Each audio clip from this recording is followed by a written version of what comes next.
Good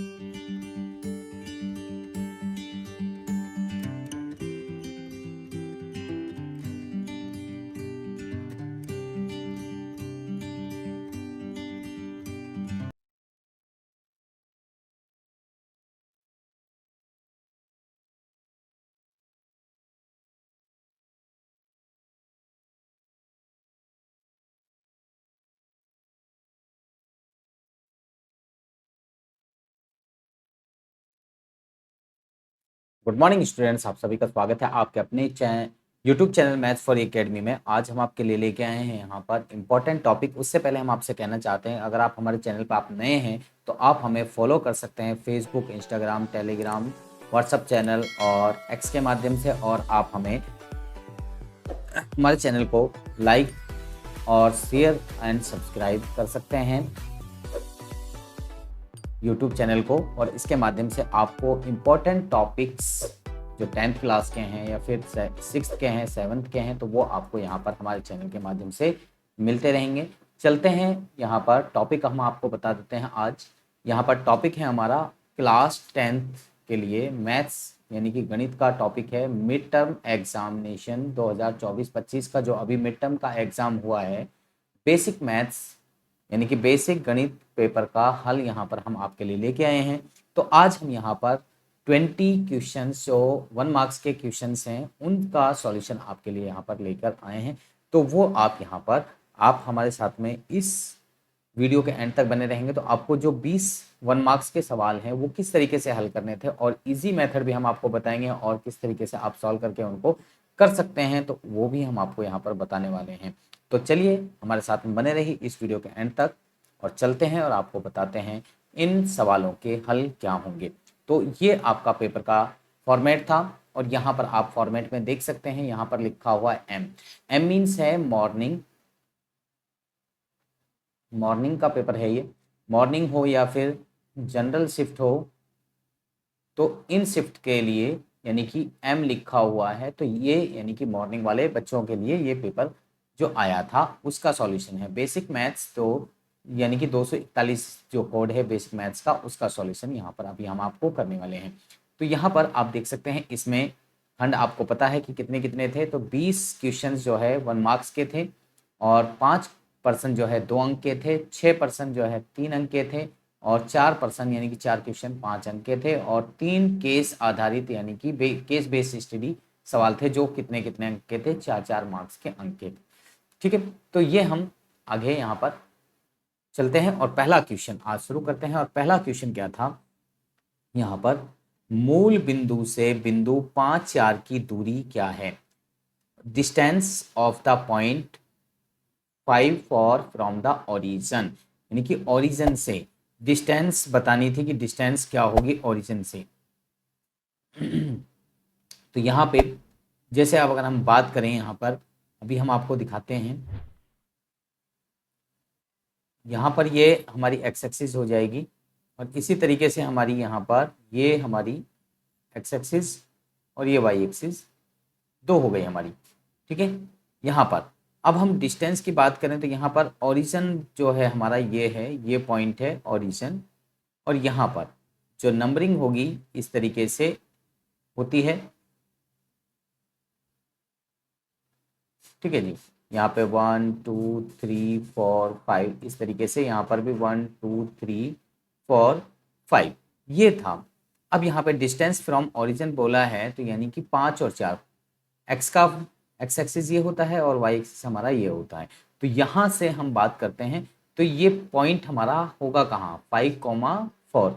तो यहाँ पे 5 पॉइंट यहाँ पर है और 4 यहाँ पर है, वाई का यहाँ पर और एक्स का यहाँ पर। तो पहला पॉइंट जो होता है वो एक्स एक्सिस का होता है, दूसरा पॉइंट जो होता है वाई एक्सिस का होता है। तो मीन्स एक्स का 5 तो इसकी सीध में यहाँ पर और इसके यानी कि 4 यहाँ पर।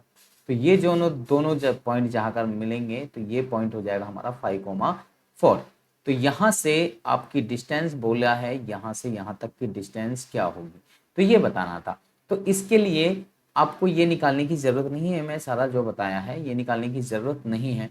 आपको सीधा फॉर्मूला लगाना था डिस्टेंस फ्रॉम ओरिजिन। फॉर्मूला है डिस्टेंस फ्रॉम ओरिजिन यानी कि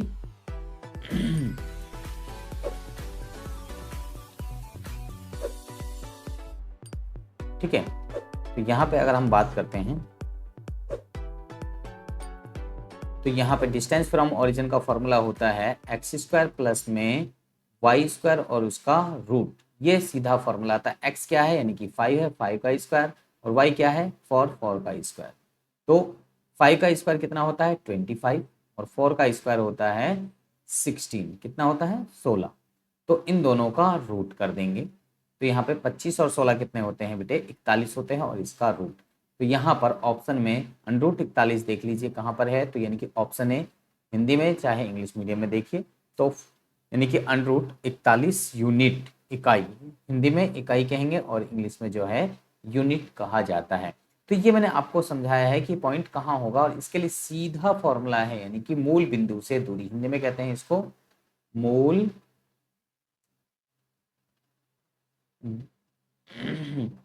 बिंदु से दूरी। ठीक है, मूल बिंदु से दूरी के लिए ये सीधा फॉर्मूला है एक्स स्क्वायर प्लस में वाई स्क्वायर और उसका होल अंडर रूट। तो ये फॉर्मूला होता है, इसके बेस पे सीधा आप निकाल सकते हैं। और ये मैंने आपको समझाने के लिए बताया कि ये पॉइंट होता कहाँ पे है। चलिए सेकंड क्वेश्चन की तरफ चलते हैं। यहाँ पर ये क्वेश्चन है हमारा, इसके अभाज्य गुणनखंड बताने यानी कि प्राइम फैक्टराइजेशन। सीधी बात है, 456 का हमें क्या करना है फैक्टर्स करने हैं। तो सबसे पहले क्या करेंगे, 4 से 4 है ये 456 यानी कि 456। तो इसको सबसे पहले किससे डिवाइड हो जाएगा, यानी कि लास्ट में 6 है तो 2 से डिवाइड हो जाएगा। 2 से डिवाइड करें 2 2 जा 4, 2 से इसको डिवाइड करेंगे तो 2 2 जा 4, एक यहाँ जाएगा तो ये 2 8 जा 16। फिर 2 से डिवाइड करेंगे 2 1 जा और 2 4 जा। इसी तरीके से आगे डिवाइड करेंगे, फिर लास्ट में 4 है तो फिर भी 2 से डिवाइड हो जाएगा। 2 से इसको डिवाइड करेंगे 2 5 जा 10 और 2 7 जा 14। अब ये बेटे 2 से डिवाइड हो गया, इसके बाद में अब किससे डिवाइड होगा 3 से डिवाइड हो जाएगा, क्योंकि 2 से डिवाइड नहीं होगा, लास्ट में ऑड नंबर है। ठीक है, 5 और 7 12, इसलिए ये 3 से डिवाइड होगा। 5 यानी कि अंकों का जो योग होता है वो अगर 3 की टेबल में आता है तो 3 से डिवाइड हो जाता है। 3 से इसको डिवाइड करेंगे 3 एकम 3, यहाँ 2 बच गया, 3 आम 27। तो ये फैक्टर्स इसके आ चुके हैं, ये इसके फैक्टर्स आ चुके हैं, यानी कि 456 के इक्वल में हम लिखेंगे यानी कि 2 इंटू 2 इंटू 2 इंटू 3 इंटू 19। जो यहाँ पर ये आते हैं ये वाले सारे अंक, ये वाले यानी कि 2 2 2 3 एंड 19, इन सबको लिख लेंगे। यानी कि इसमें देखिए 2 कितनी टाइम्स है 2, यानी कि 3 बार है तो 2 की पावर 3 और 3 गुणा के 19। ये आप देख लीजिए, ये कॉम्बिनेशन कहीं पर भी बैठता है। तो यानी कि ऑप्शन नंबर बी में यहाँ पर दिखाई दे रहा है 19 पहले है 2 की पावर 3 और इंटू 3। तो यानी कि ये आगे पीछे लिखा जा सकता है, इस तरीके से लिखा जा सकता है। तो यानी कि ऑप्शन नंबर बी हमारा करेक्ट आंसर होगा। चलते हैं क्वेश्चन नंबर 3 की तरफ। क्वेश्चन नंबर 3 क्या था हमारा, यहाँ पर साइन ए इजक्वल टू 3/5। तो ये हमारा दिया हुआ है, तो इसको हम किसके बेस पे करेंगे। तो यहाँ पे इसके लिए आपको राइट एंगल ट्रायंगल हम बताते हैं कि राइट एंगल ट्रायंगल इसके लिए जरूरी है। ठीक है जी, ये राइट एंगल ट्रायंगल हमने बना दिया। अब इसके बेस पे ये हमारा यहाँ पे सबसे पहले हम लिखते हैं साइन ए इजक्वल टू दे रखा है हमारा 3/5। इसके लिए आपको एक फॉर्मूला याद होगा, पंडित बद्री प्रसाद हर हर बोल। तो ये फॉर्मूला आपको याद होना चाहिए। अगर ये फॉर्मूला आपको याद है तो आप इसके बेस पे इसको आराम से हल कर सकते हैं। तो साइन जो होता है बेटे वो साइन होता है P/H, यानी कि परपेंडिकुलर अपॉन हाइपोटेनस। तो मीन्स P ये हो गया और H हमारा ये हो गया। तो यानी कि परपेंडिकुलर हमारा 3 है, तो परपेंडिकुलर इसमें कौन सा होगा परपेंडिकुलर, यानी कि अगर राइट एंगल यहाँ बना है तो परपेंडिकुलर हम ये मान सकते हैं। तो परपेंडिकुलर हमारा 3 हो गया, और हाइपोटेनस यानी कि हाइपोटेनस हमारा ये 5, जो 90 के अपोजिट में होता है वो हाइपोटेनस होता है। और ये हमारा बेस है, ये हमारा बेस है, ये हमारा परपेंडिकुलर है और ये हमारा हाइपोटेनस है। ठीक है, तो बेस हमें गिवन नहीं है, तो बेस हमें निकालना है। तो बेस जब हमें निकालना है तो किस तरीके से हम निकालेंगे अब देखते हैं। तो सबसे पहले हम यहाँ पर बेस निकालेंगे। अब इसके लिए हमें बेस निकालने के लिए फॉर्मूला होता है कि hypotenuse square equal to base square plus में परपेंडिकुलर स्क्वायर। हाइपोटेनस कितना है 5 है तो 5 का square, base not given. Perpendicular कितना है 3, 3 का स्क्वायर। 5 कितना, 5 का स्क्वायर कितना होता है 25। बेस नहीं रखा तो बेस को बेस ही छोड़ेंगे। 3 का स्क्वायर है तो 3 का स्क्वायर कितना होता है 9 होता है। तो यहाँ पे 25 में से इस 9 को क्या करेंगे माइनस करेंगे, इधर रह जाएगा यहाँ पर बी स्क्वायर। 25 में से 9 जाएंगे यानी 25 में से 9 जाएगा तो कितना बचेगा 16। 16 जो है हमारा बी स्क्वायर के इक्वल होगा। तो बी के अगर हम यहाँ पे क्या करें दोनों तरफ अगर रूट कर देते हैं तो क्या हो जाएगा, इस स्क्वायर से ये रूट जो है कैंसिल हो जाएगा।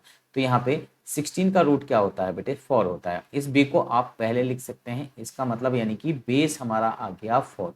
बेस क्या आ गया हमारा 4। और हमें निकालना किसका मान था, किसकी वैल्यू निकालनी थी, कॉस ए की वैल्यू निकालनी थी। तो कॉस ए की वैल्यू हमारी क्या होती है, तो कॉस ए की वैल्यू होती है ये वाली, यानी कि बेस अपॉन में हाइपोटेनस। सेकंड नंबर पे जो है बेस अपॉन में हाइपोटेनस। तो बेस कितना है हमारा, अभी हमने निकाला था 4 और हाइपोटेनस कितना था हमारा, यहाँ पर हाइपोटेनस हमारा 5।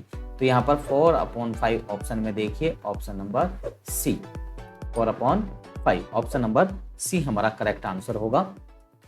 चलते हैं यहाँ पर क्वेश्चन नंबर 4 की तरफ। यहाँ पर k के किस मान के लिए बहुपद kx² माइनस के 4x माइनस के 7 शून्यकों का गुणनफल, शून्यकों का गुणनफल 2 दे रखा है। इंग्लिश में अगर आप पढ़े तो for what value of k the product of zeros of polynomial kx² minus के 4x माइनस के 7 इज 2। तो यहाँ पे प्रोडक्ट ऑफ जीरोज हमें -2 दे रखा है, सॉरी 2 दे रखा है। तो यहाँ पर सबसे पहले हम ये लिख लेते हैं जो इक्वेशन हमें दे रखी है। तो ये लिख रखी है हमारे kx², ये हमारे लिए दे रखी है kx² माइनस के 4x माइनस के 7। ये इक्वेशन हमें पॉलिनोमियल यानी कि दे रखी है। और अगर हम बात करें शून्यकों का गुणनफल की बात करते हैं, प्रोडक्ट ऑफ जीरोज या शून्यकों का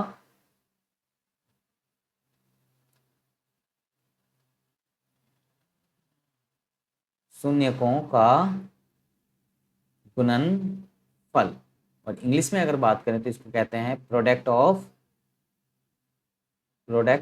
जीरोज। क्या कहते हैं, प्रोडक्ट ऑफ जीरोज। इसका फॉर्मूला क्या होता है, इसके 2 फॉर्मूले होते हैं, लेकिन यहाँ पर हम जो यूज करने वाले हैं तो वो फॉर्मूला यानी कि प्रोडक्ट ऑफ जीरोज होता है C/A। सी यानी कि देखो यहाँ पर जब हम कंपेरिजन करते हैं तो ये होता है x² प्लस में bx प्लस में c। तो C/A ये हमें ऑलरेडी 2 के इक्वल दे रखा है। तो c यहाँ पर हमारा क्या है, c हमारा यहाँ पर है -7। आप देख सकते हैं c क्या है -7 और a क्या है हमारा k, और ये 2 के इक्वल हो जाएगा। तो यहाँ k को 2 की तरफ ले जाएं और 2 को यहाँ पर ले आए। तो रिप्लेस कर देते हैं इस तरीके से, क्योंकि इसके नीचे अपॉन में 1 मान सकते हैं, यानी कि क्रॉस मल्टीप्लाई भी आप कह सकते हैं। इसको इससे मल्टीप्लाई करना है और इसको इससे मल्टीप्लाई करना है। तो जब क्रॉस मल्टीप्लाई करेंगे k को 2 से मल्टीप्लाई करेंगे तो 2k हो जाएगा, और 7 को 1 से मल्टीप्लाई करें तो -7। तो k को यहीं छोड़ेंगे और 2 को अदर साइड में लेके जाएंगे तो ये जाएगा अपॉन में। तो k की वैल्यू आ गई -7/2। तो -7/2 देखिए ऑप्शन में, option number C is the correct answer. ठीक है, तो ऑप्शन सी जो है करेक्ट आंसर इसका होगा। चलते हैं ऑप्शन नंबर क्वेश्चन नंबर 5 की तरफ। क्वेश्चन नंबर 5 में आप देख सकते हैं दी गई आकृति में ट्राइंगल ABC में यदि DE पैरेलल है BC के तो x का मान बताइए। In given figure triangle ABC DE parallel BC then the value of x। तो यहाँ पर x की वैल्यू हमें बतानी है। तो देखो यहाँ पर ये चैप्टर 6 से लिया गया है, और यहाँ पर बात करें तो यहाँ पर साइड्स जो होती हैं इस तरीके से, DE अगर BC के पैरेलल है तो मीन साइड्स क्या होती हैं, प्रोपोर्शनल होती हैं। तो AD यहाँ से यहाँ तक की साइड, यहाँ से यहाँ तक की साइड ये, और फिर इसके बाद में यहाँ से यहाँ तक, तो AD अपॉन में BB। और इस तरफ भी अगर आप देखेंगे तो यहाँ से यहाँ तक की साइड यानी कि AE, और बटे में यहाँ से यहाँ तक की साइड यानी कि EC। तो ये आप लिखेंगे। तो यहाँ पर आप देखेंगे AD की वैल्यू कितनी है, AD की वैल्यू है 1.5, ये 1.5 ये लिख दिया आपने। इसके बाद में इसकी वैल्यू कितनी है, DB की वैल्यू इसकी 3 है, और यहाँ पर यहाँ AE की वैल्यू कितनी है, A की वैल्यू 1 और इसकी वैल्यू x। तो इसको क्या करेंगे, क्रॉस मल्टीप्लाई कर दीजिए, इसकी इससे मल्टीप्लाई और इसकी इससे मल्टीप्लाई आप करेंगे तो x की इससे मल्टीप्लाई करेंगे, या फिर देखो 1.5 से इसको मल्टीप्लाई डिवाइड करेंगे तो 1.5 1 जा 1.5 और 1.5 2 जा 3 हो जाएगा, यानी कि 1.5 का डबल क्या होता है भाई 3 होता है। तो यानी कि आप इसको ऐसे भी कह सकते हैं कि अब आपके पास में बच गया 1/2 और इधर बच गया 1/x। 1 1 के इक्वल है, तो आप नीचे सीधा यहाँ अगर मैं आपको बताऊं तो यहाँ पर तो ये 1 जो है ऊपर, अगर ऊपर ऊपर के इक्वल हैं तो मीन्स इसका ये होगा कि जो नीचे वाले वैल्यूज हैं वो भी आपस में क्या होंगी, बराबर होंगी। तो सीधा आप ये कह सकते हैं, या क्रॉस मल्टीप्लाई करके कर लो तब भी वही आंसर आने वाला है। तो ऑप्शन यहाँ पे कौन सा है, ऑप्शन बी यानी कि 2 सेंटीमीटर। तो 2 सेंटीमीटर इसका जो है करेक्ट आंसर होगा। आप इसको माइंड में भी कर सकते थे इस सवाल को, ये इतना मुश्किल नहीं है, ठीक है। तो यहाँ पर आगे चलते हैं क्वेश्चन नंबर 6 में। 21 सेंटीमीटर यानी कि 21 सेंटीमीटर त्रिज्या वाले एक वृत्त में अर्धवृत्त का क्षेत्रफल क्या होगा। In a circle of radius 21 centimetre the area of semicircle. तो यहाँ पे सेमी सर्कल का एरिया हमें बताना है, तो सेमी सर्कल का एरिया कितना होगा, ठीक है जी। सेमी सर्कल, तो देखो यहाँ पर ये सर्कल है, तो यहाँ पे सेमी सर्कल की अगर बात की जाएगी तो हम सेमी सर्कल की यहाँ बात कर लेते हैं। तो सेमी सर्कल मीन्स यानी कि यहाँ से हम अगर इसको इस तरीके से ले लेते हैं तो हमारे पास में ये हो जाता है,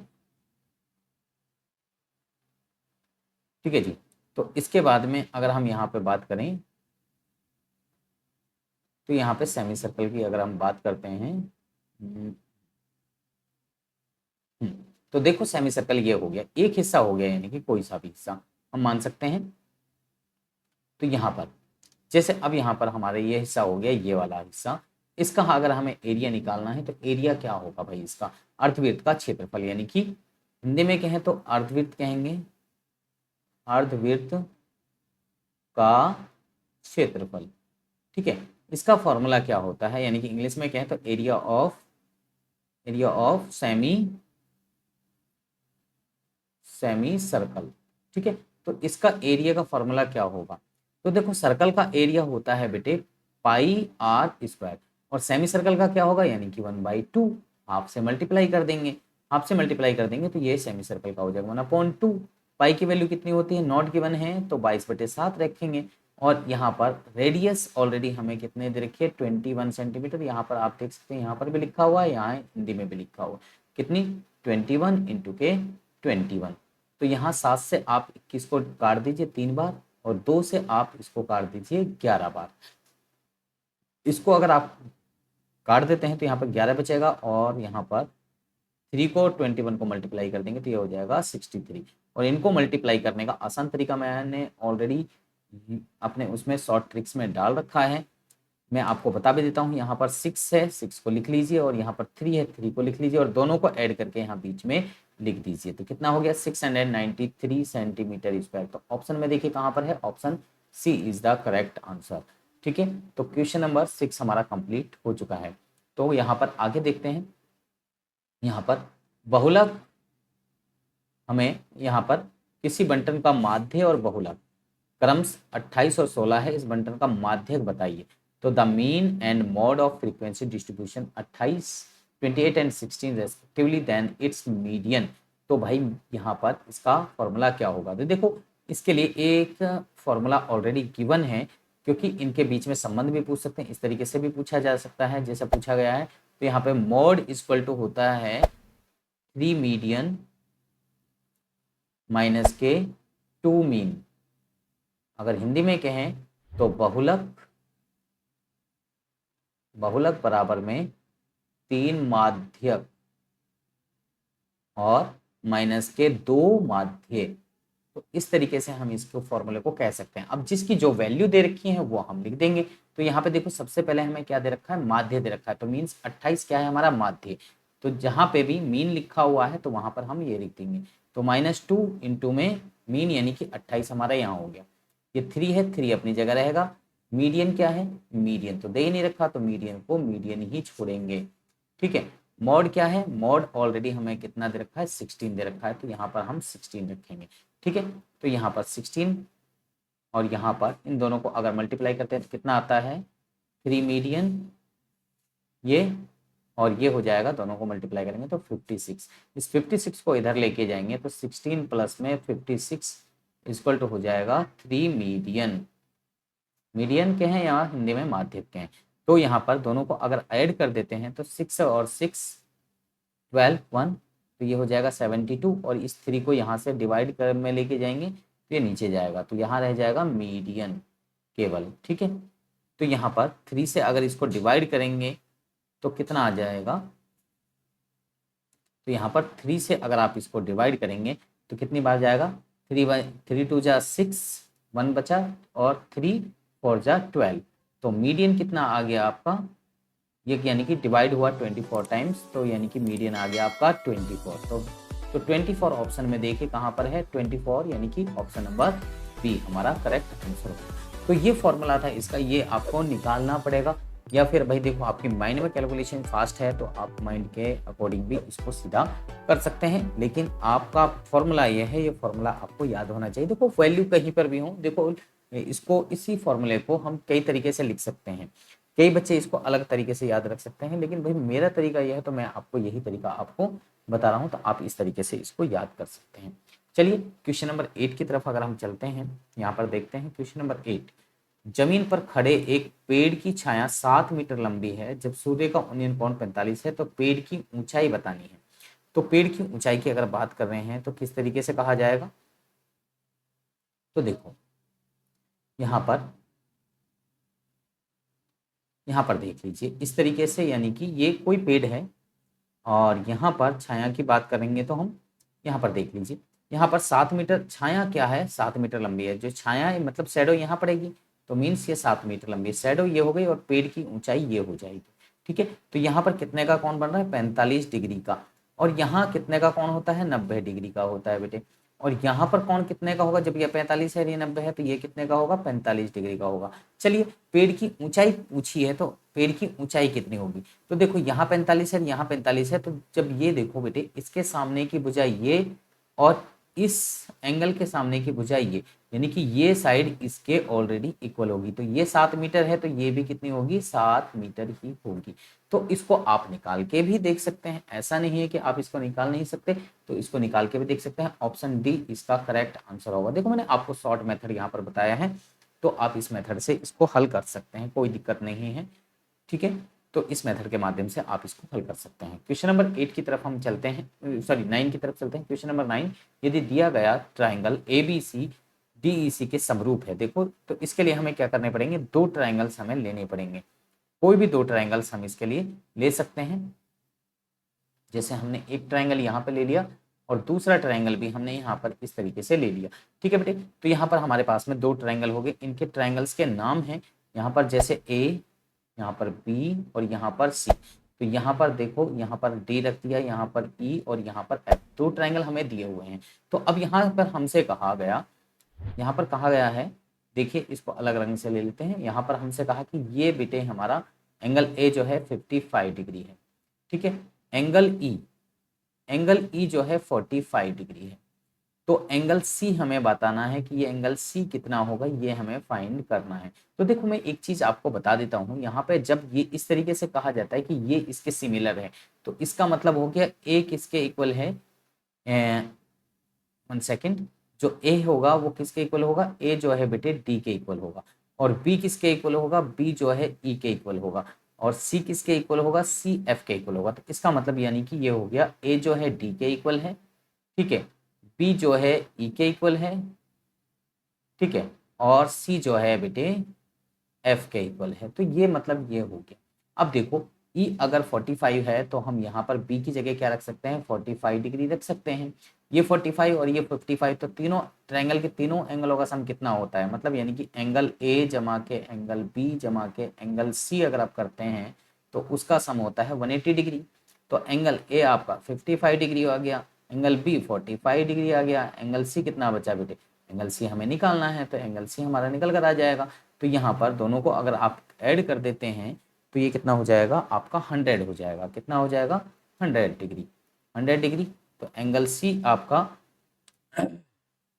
निकालना है तो 180 डिग्री ये, तो एंगल C यहाँ पर रहेगा 180 डिग्री और ये 100 डिग्री अदर साइड में जाएगा। ठीक है, 100 डिग्री इधर गया तो मीन्स एंगल C हो गया आपका यहाँ पर 80 डिग्री हो गया, कितना हो गया 80 डिग्री। तो ये 80 डिग्री एंगल C आपका 80 डिग्री हो जाएगा। यहाँ पर आप देख सकते हैं ये 80 डिग्री यहाँ पर है। तो ये आपका इस तरीके से इसका सॉल्यूशन आप कर सकते हैं। चलिए आगे चलते हैं यहाँ पर क्वेश्चन नंबर 10 की तरफ। यहाँ पर 77 और 132 का महत्तम समापवर्तक HCF ज्ञात करना।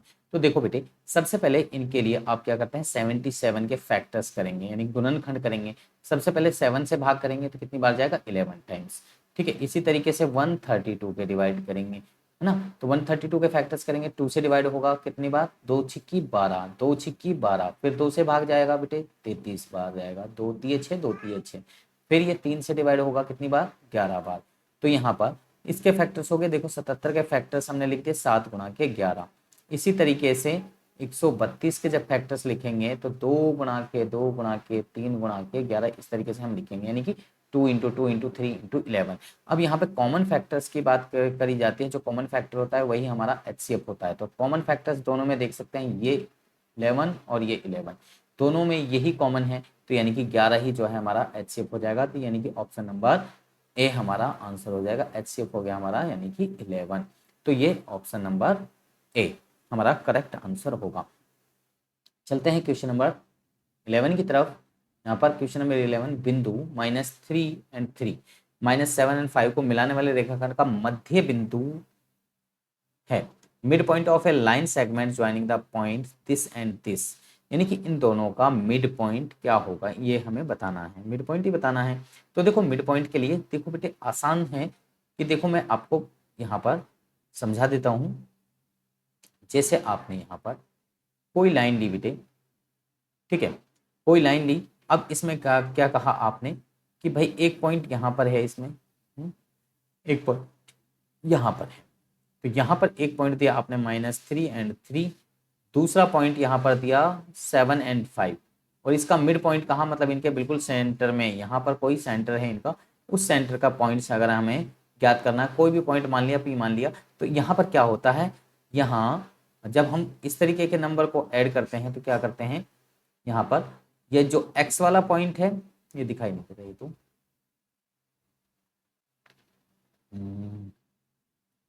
चलिए, तो ये x वाला पॉइंट और ये x वाला पॉइंट दोनों को ऐड करा जाता है, यानी कि -3 प्लस में 7 और अपॉन में 2 करेंगे, तो ये x का जो भी कोऑर्डिनेट होगा यहाँ पे सेंटर में, उसका कोऑर्डिनेट यानी कि आ जाएगा, इसके कोऑर्डिनेट यानी कि x, y होंगे, तो इनको यानी कि जोड़ के 2 से भाग कर देना। ऐसे ही y का अगर कोऑर्डिनेट निकालना है तो y का कोऑर्डिनेट यानी कि y का दूसरा ये पार्ट यानी कि 3, और इधर भी y का ये पार्ट यानी कि 5, और दोनों को ऐड करना है, 2 से डिवाइड करना है। दोनों को अगर इनको ऐड करेंगे तो यानी कि 7 में से 3 गया तो 4, 4/2 डिवाइड करके ये आ गया 2, तो यहाँ पे x की वैल्यू आ गई 2। इसी तरीके से इन दोनों को ऐड करेंगे तो यहाँ पे आ गया 8, 8/2 डिवाइड करेंगे तो 4, तो यानी कि यहाँ पर इनके कोऑर्डिनेट्स आ गए 2,4।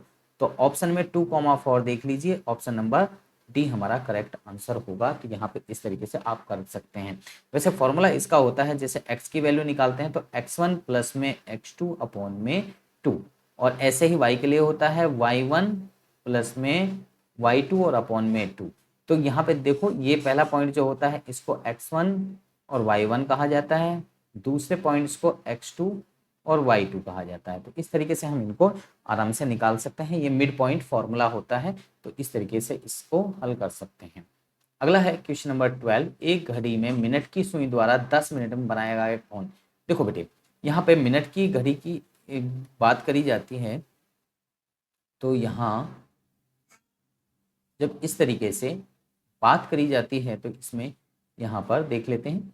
तो यहाँ पर जब हम बात करते हैं तो मिनट की सुई जब यहाँ से घूर्णन करते हुए इस तरीके से घूम के वापस जाएगी तो कितने मिनट होते हैं, यानी कि 60 मिनट हो जाते हैं। कितने होते हैं, 60 मिनट्स होते हैं जब यहाँ से यहाँ तक जाएगी। तो मिनट की सुई यानी कि 60 मिनट में कितने को कवर करती है, यानी कि 360 डिग्री को, क्योंकि एक कम संपूर्ण एंगल होता है 360 डिग्री, और इस 60 से अगर डिवाइड कर देते तो 0 से 0 कैंसिल, 6 से इसको डिवाइड करेंगे तो 6 डिग्री का, यानी कि 1 मिनट में एंगल बनता है 1 मिनट में, 1 मिनट में एंगल बनता है बेटे 6 डिग्री का। कितने का, 6 डिग्री का। तो भाई 10 मिनट में कितने का बनेगा ये आप बता दीजिए, यानी कि 10 इंटू के 6 डिग्री, तो कितना हो गया, यानी कि 60 डिग्री का यानी कि एंगल बनेगा। तो 60 डिग्री कहाँ पर है, यानी कि ऑप्शन नंबर ए हमारा करेक्ट आंसर होगा।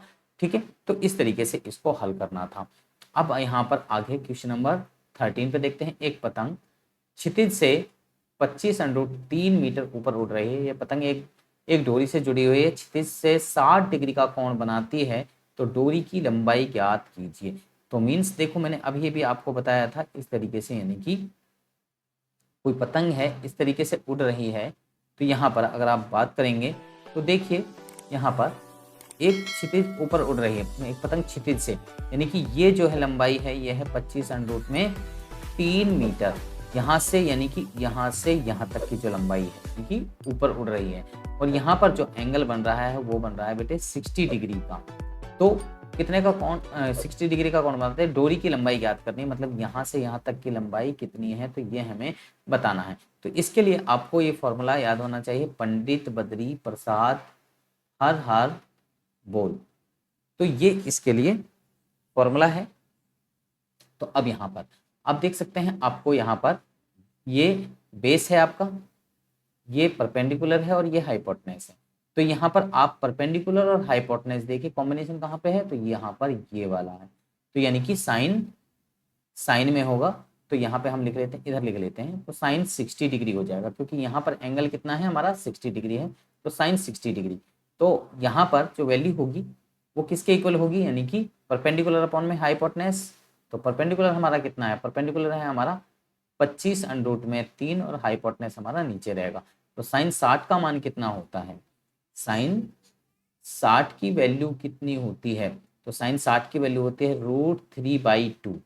ठीक है, √3/2, और इधर है 25 √3 और बटे में h। मैंने अभी देखो थोड़ी देर पहले आपको एक चीज बताई थी कि अगर ऊपर समान वैल्यू दिखती है तो उसको हम काट देते हैं। देखो यहाँ पर √3 है और यहाँ पर भी √3 है, तो वो हमने काट दिया, तो यहाँ पर 1 बच गया। तो आगे अगर हम इसको सॉल्व करते हैं तो यहाँ बच गया 1/2 और यहाँ पर बच गया 25 बटे में h, और यहाँ पर क्रॉस मल्टीप्लाई कर देंगे, h को 1 से मल्टीप्लाई करेंगे तो क्या आएगा, देखो यहाँ पर नीचे लिख देता हूँ मैं क्योंकि इधर दिखाई नहीं देगा आपको।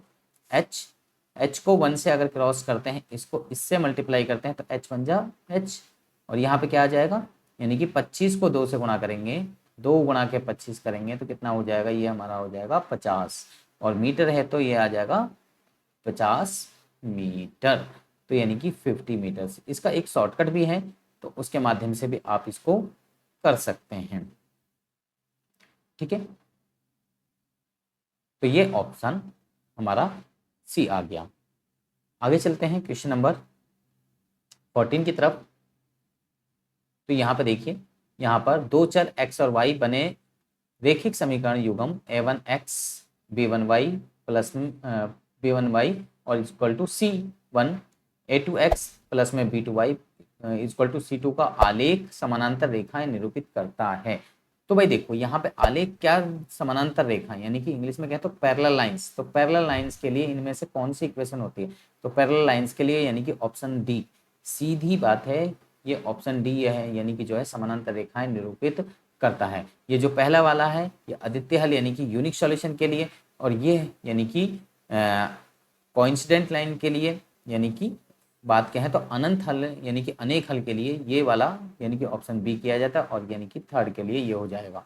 ठीक है, तो ये दोनों समान ही हैं ए और सी, तो यानी कि ऑप्शन डी जो है हमारा करेक्ट आंसर होगा क्वेश्चन नंबर 14 का डी ऑप्शन करेक्ट आंसर।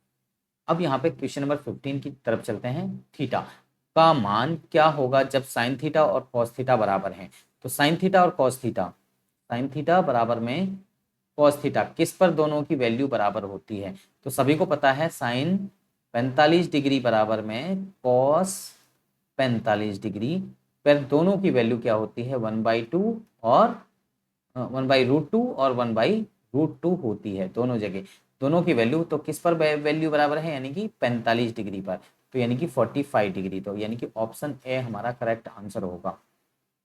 क्या होगा, 45 डिग्री। ठीक है, आगे दो अभाज्य संख्याओं का महत्तम समापवर्तक क्या होगा, यानी कि HCF ऑफ 2 प्राइम नंबर्स, कोई भी 2 प्राइम नंबर्स अगर आप लेते हैं तो हमेशा उनका HCF होता है बेटे 1। कितना होता है, 1 होता है। देखो जैसे अगर कोई भी 2 प्राइम नंबर्स ले लीजिए, जैसे आपने 2 और लिया और 3 लिया, तो इनका अगर आप HCF निकालेंगे 2 और 3, इनका अगर आप HCF निकाल देंगे तो 2 के फैक्टर्स करेंगे, 2 के अगर आप फैक्टर्स करते हैं तो क्या होंगे, 2 के फैक्टर्स को अगर आप लिखेंगे तो 2 × 1 लिखेंगे, 3 के फैक्टर्स आप लिखेंगे तो 3 इंटू 1 लिखेंगे, और कॉमन जो होता है वही हमारा HCF होता है, जो कॉमन फैक्टर होता है, तो HCF यानी कि हमारा हो जाएगा 1। तो इस तरीके से यानी कि ऑप्शन सी हमारा करेक्ट आंसर होगा। अब हम चलते हैं क्वेश्चन नंबर 17 की तरफ। 14 मीटर और 7 मीटर त्रिज्या वाले वृत्तों की क्रमश परिधि में अंतर होगा। तो यहाँ पर आप देख सकते हैं the difference in the circumference of 2 circles with radius 14 metre और 7 मीटर है। तो यहाँ पे 2 सर्कल हमने बना के आपको दिखा दिए हैं, एक 14 मीटर का और एक 7 मीटर का। तो इनमें अगर हम डिफरेंसेस की बात करेंगे तो यानी कि 2 पाई आर माइनस के 2 पाई आर, देखो ये हमने कैपिटल के लिए लिया और ये स्मॉल के लिए, इनका सर्कमफ्रेंस का डिफरेंस। तो 2 अपनी जगह है, 22/7 पाई की वैल्यू होगी और आर की यानी कि 14 वैल्यू होगी, माइनस के 2 पाई की वैल्यू 22/7 और यहाँ पर आर की वैल्यू यानी कि 7 होगी। तो 7 से 7 कैंसिल हो जाएगा, यहाँ पर 7 से ये 2 बार जाएगा। तो अगर इनको गुणा करेंगे तो ये हो जाएगा हमारा 2 चौके यानी कि 2 दूनी 4, और 4 का अगर 22 से मल्टीप्लाई करते तो ये आ जाता 88। इनको मल्टीप्लाई करेंगे तो ये हो जाएगा यानी कि 22 दूनी 44, और इनका डिफरेंस आ जाएगा 44 मीटर, यानी कि ऑप्शन बी हमारा करेक्ट आंसर होगा, ऑप्शन बी 44 मीटर। चलते हैं क्वेश्चन नंबर 18 की तरफ। प्रथम 5 प्राकृत संख्याओं का माध्य, mean of first 5 natural numbers. देखो मीन पूछा है, मीन अगर आप बात करेंगे तो मीन की यानी कि माध्य कह दें हिंदी में, तो माध्य क्या होगा, पहले 5 प्राइम नंबर्स 5 प्राकृत संख्या बतानी है। तो 5 प्राकृत संख्याएं, पहली 5 प्राकृत संख्याएं कौन सी होंगी, 5 प्राकृत संख्याएं, पहली 5 प्राकृत संख्या कौन सी होंगी, यानी कि 1 2 3 4 एंड 5। तो ये हमारी पहली 5 प्राकृत संख्या है। तो इनका मीन अगर निकालेंगे तो इसका मीन का फॉर्मूला होगा यानी कि 1 + 2 + में 3 + में 4 + में 5 और अपॉन में ये टोटल संख्या कितनी है 5 है। तो इनको ऐड करेंगे तो यानी कि इन तीनों को यानी कि पाँचों को ऐड करेंगे तो ये आएगा 15 और बटे में 5, 5 से इस 15 को भाग करेंगे तो 3 आ जाएगा। तो ऑप्शन में 3 कहीं पर दिखा दे रहा है, यानी कि ऑप्शन नंबर बी हमारा करेक्ट आंसर होगा इसके लिए। चलिए यहाँ पर क्वेश्चन नंबर 19 पढ़ लेते हैं। क्वेश्चन नंबर 19 देखिए, एक देखो यहाँ इंग्लिश और हिंदी दोनों में लिखा हुआ है। यदि के हमारा 16 है तो यहाँ पर के की जगह अगर आप 16 रखते हैं तो यहाँ पर आप ये इक्वेशन बन जाती है 16x जमा के 14y बराबर 7, तो 8x जमा के 7y बराबर 10 असंगत है। और यहाँ पर कह रहे हैं कि ये यानी कि इसको सेटिस्फाई करेगी, ये जो लिखा हुआ है यानी कि रीजन, अगर इसको यानी कि a1/a2 बराबर है b1/b2 और बराबर नहीं है यानी कि नॉट इक्वल है c1/c2, तो रेखिक समीकरण निगम का कोई हल नहीं होता। तो यानी कि यहाँ पर आप देख सकते हैं linear equation has no solution, और यहाँ पर k की जगह 16 आपने रखना है। अगर आप k की जगह 16 रख देते हैं तो बेटे देखो यहाँ पर एक फॉर्मूला होता है a1/a2 जो ये है, तो यानी कि इसकी जगह 16 रख दे और यहाँ पर हो जाएगा आपका 8। इसी तरीके से b1/b2 अगर आप निकालेंगे तो उसकी वैल्यू हो जाएगी आपकी 14/7 और आपका c1/c2 हो जाएगा आपका यानी कि 7/10। तो देखो यहाँ पर अगर आप काटते हैं तो यहाँ 2/1 आ जाएगा, यहाँ पर भी 2/1 आ जाएगा यहाँ पर, लेकिन यहाँ बराबर नहीं आ रहा। तो इसका मतलब ये इस डेफिनेशन को यानी कि प्रूव करता है। तो यानी कि दोनों चीज़ें एक ही चीज़ को रिप्रेजेंट कर रही हैं, तो दोनों सत्य हैं।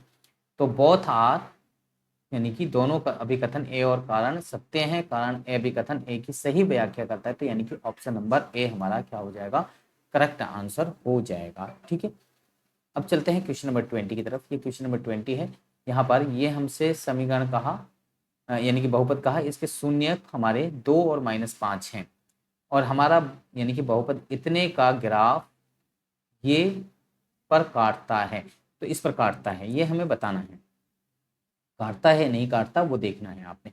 देखो सबसे पहले यहाँ शून्यकों की अगर बात करें तो यहाँ पर शून्यकों के लिए आप इस फॉर्मूले में वैल्यू पुट कर दीजिए। तो आपके शून्य अगर दे रखे हैं तो इनसे वैल्यू निकल जाएगी, यानी कि बहुपद बनता है नहीं बनता ये सेटिस्फाई कर जाएगा। सबसे पहले हम एक्सरेशन के लिए देखते हैं। एक्सरेशन के लिए यानी कि x² माइनस के यहाँ पर अल्फा प्लस बीटा यानी कि पहला ये शून्य और दूसरा शून्य और इंटू में x और प्लस में अल्फा बीटा। ठीक है, तो ये हम रखेंगे। तो यहाँ पर x हमारा x² ही है माइनस के अल्फा प्लस बीटा यानी कि अल्फा ये हो गया बीटा ये हो गया। तो यहाँ पर दोनों को अगर आप ऐड करेंगे 2 प्लस में -5, ठीक है। तो यहाँ पर ये बड़ी ब्रैकेट लगा दिया हमने, इंटू में एक्स प्लस में 2 इंटू -5, इसको मल्टीप्लाई कर देंगे। तो यहाँ पर जब इसको आप करेंगे तो एक्स स्क्वायर माइनस के, इसको जब आप ओपन कर रहे हैं तो माइनस के 3 बचेगा, -3 + 3 हो जाएगा, फिर 3x और ये माइनस का 10 है 10। तो ये हमारा यानी कि इस इक्वेशन को सेटिस्फाई कर रहे हैं ये दोनों ऑप्शन, तो ये हमारा करेक्ट है, ये सत्य है। तो यानी कि सत्य हमारा इसमें और इस वाले में 3 ऑप्शन आ रहे हैं। लेकिन अब हम दूसरा वाला देख लेते हैं, क्या ये एक्स अक्ष को इस तथा इस पर काटता है। तो यहाँ पर जहाँ एक्स अक्ष को काटता है या नहीं काटता, तो इसके लिए क्या करेंगे, इनकी वैल्यू यहाँ पर पुट करके देखेंगे। तो यहाँ पर